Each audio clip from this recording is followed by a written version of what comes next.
ಸಮಾಜ ಎಲ್ಲಿಗೋಗ್ತಾ ಇದೆ ನೋಡಿ. ಶಿಕ್ಷಣದ ಕೊರತೆಯೋ ಅಥವಾ ದುಡಿದು ತಿನ್ನೋಕೆ ಆಗದೆ ಸೋಂಬೇರಿತನನೋ ಗೊತ್ತಿಲ್ಲ.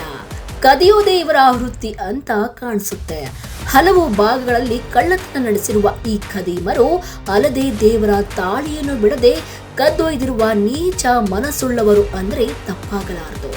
ನೋಡಿ, ಏನ್ ಹೇಳ್ಬೇಕು ಇಂಥ ಮನುಷ್ಯರಿಗೆ ಹೇಳಿ.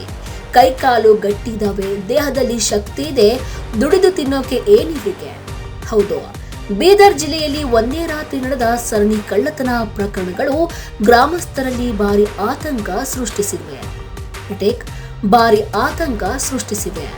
ದೇವಸ್ಥಾನ, ಮನೆಗಳು ಮತ್ತು ಅಂಗಡಿಗಳನ್ನು ಗುರಿಯಾಗಿಸಿಕೊಂಡ ಖದೀಮರು 4 ಗ್ರಾಮಗಳಲ್ಲಿ ಕಳ್ಳತನ ನಡೆಸಿ ಪರಾರಿಯಾಗಿದ್ದಾರೆ. ಈ ಘಟನೆಗಳು ಬೀದರ್ ಜಿಲ್ಲೆಯ ಮಂಗಲಗಿ, ಮುಸ್ತರಿವಾಡಿ, ನಿರ್ಣಾ ಮತ್ತು ಮುತ್ತಂಗಿ ಗ್ರಾಮಗಳಲ್ಲಿ ನಡೆದಿವೆ. ಮುಖಕ್ಕೆ ಮಾಸ್ಕ್ ಹಾಕಿಕೊಂಡು ಬಂದ ಖದೀಮರು ರಾತ್ರಿ ವೇಳೆ ಗ್ರಾಮಗಳಲ್ಲಿ ಸುತ್ತಾಡಿ ಕಳ್ಳತನ ನಡೆಸಿರುವುದು ತಿಳಿದು ಬಂದಿದೆ. ಈ ಎಲ್ಲಾ ಕೃತ್ಯಗಳ ದೃಶ್ಯಗಳು ಸಿಸಿಟಿವಿಯಲ್ಲಿ ಸೆರೆಯಾಗಿದ್ದು ಅವುಗಳಲ್ಲಿ ಖದೀಮರ ಕೈಚಳಕ ಸ್ಪಷ್ಟವಾಗಿ ಕಾಣಿಸ್ತಾ ಇವೆ. ಇದಲ್ಲದೆ ಕಳ್ಳರು ದೇವಸ್ಥಾನಗಳನ್ನು ಬಿಡದೆ ದೇವಿ ಮೂರ್ತಿಗಳ ತಾಳಿಯನ್ನು ಕದ್ದಿರುವುದು ಗ್ರಾಮಸ್ಥರನ್ನು ಮತ್ತಷ್ಟು ಬೆಚ್ಚಿ ಬೀಳಿಸಿವೆ.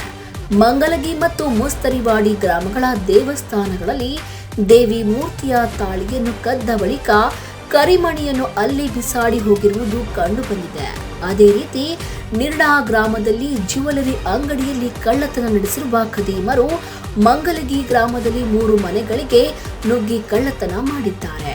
ಕೃತ್ಯ ಎಸಗಿ ಹೊರ ಹೋಗುವಾಗ ಒಬ್ಬ ಖದೀಮನು ಮರೆತು ಹೋಗಿದ್ದ ವಸ್ತುವನ್ನು ತರಲು ಗಡಿಬಿಡಿಯಲ್ಲಿ ಮತ್ತೆ ಓಡಿ ಬಂದಿರುವ ದೃಶ್ಯವು ಸಿಸಿಟಿವಿಯಲ್ಲಿ ದಾಖಲಾಗಿದೆ.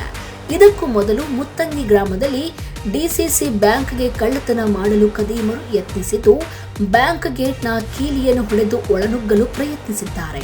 ಆದರೆ ಯತ್ನ ವಿಫಲವಾದ ಹಿನ್ನೆಲೆಯಲ್ಲಿ ಕೀಲಿಯನ್ನು ಅಲ್ಲೇ ಬಿಸಾಡಿ ಪರಾರಿಯಾಗಿದ್ದಾರೆ. ಈ ಸಂಬಂಧ 3 ಪ್ರಕರಣಗಳು ಮನಹಿಕಳ್ಳಿ ಪೊಲೀಸ್ ಠಾಣಾ ವ್ಯಾಪ್ತಿಯಲ್ಲಿ ಹಾಗೂ ಚಿಟಗುಪ್ಪ ಪೊಲೀಸ್ ಠಾಣಾ ವ್ಯಾಪ್ತಿಯಲ್ಲಿ ದಾಖಲಾಗಿವೆ. ಸದ್ಯ ಪೊಲೀಸರು ಸಿಸಿಟಿವಿ ದೃಶ್ಯಗಳ ಆಧಾರದ ಮೇಲೆ ಆರೋಪಿಗಳ ಪತ್ತೆಗೆ ಶೋಧ ಕಾರ್ಯ ನಡೆಸ್ತಾ ಇದ್ದಾರೆ.